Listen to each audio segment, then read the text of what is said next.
یہ سلیمان فارسی رضی اللہ تعالیٰ عنہ کا باغ، جو رسول پاک صلی اللہ علیہ وسلم کو اس کے مالک نے شرط رکھی تھی کہ اتنے ہزار، کہتے ہیں کہ 1000 درخت لگائیں گے یا اس سے بھی زیادہ، ڈیفرنٹ لوگ ڈیفرنٹ اس کی تعداد بتاتے ہیں، اور کھجوریں اس میں لگی ہوئی ہیں۔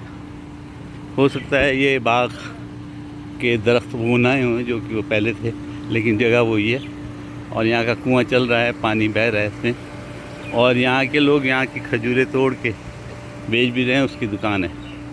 تو ہم جو اس جگہ پہنچے ہیں یہ حضرت سلیمان فارسی رضی اللہ تعالیٰ عنہ کے باغ پہ پہنچے، اور اس کے یہ میں جو کنویں کا پانی ہے وہ پمپ ہو رہا ہے، باغ میں جا رہا ہے۔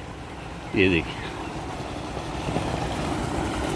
یہاں لوگ وہاں دھو رہے تھے عقیدت مند، اور اس باغ میں کی کھجوریں لگی ہوئی میں آپ کو دکھا دیتا ہوں۔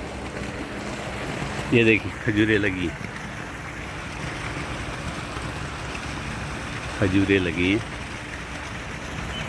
تقریباً تمام درختوں میں، کچھ میں کاٹ لی ہوں گی، کھجوریں سب میں لگی ہوئی۔ اس باغ کی خوشبو جو ہے یا کھیت کی خوشبو دل خوش کر رہی ہے۔ میں اس سے پہلے بھی آیا ہوں گا لیکن مجھے یاد نہیں ہے، کیونکہ میں تو 35 سال سے انہی گلیوں میں گھومتا ہوں۔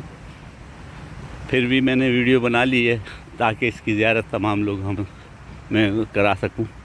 یہ دیکھیں نا جی، یہ پرانے درخت لگ رہے ہیں اور یہ نیا درخت لگایا ہے اس جگہ پہ، نیا درخت۔ لازمی بات ہے جو درخت کی عمر ختم ہو جاتی ہے اس جگہ وہ نیا درخت لگاتے ہیں۔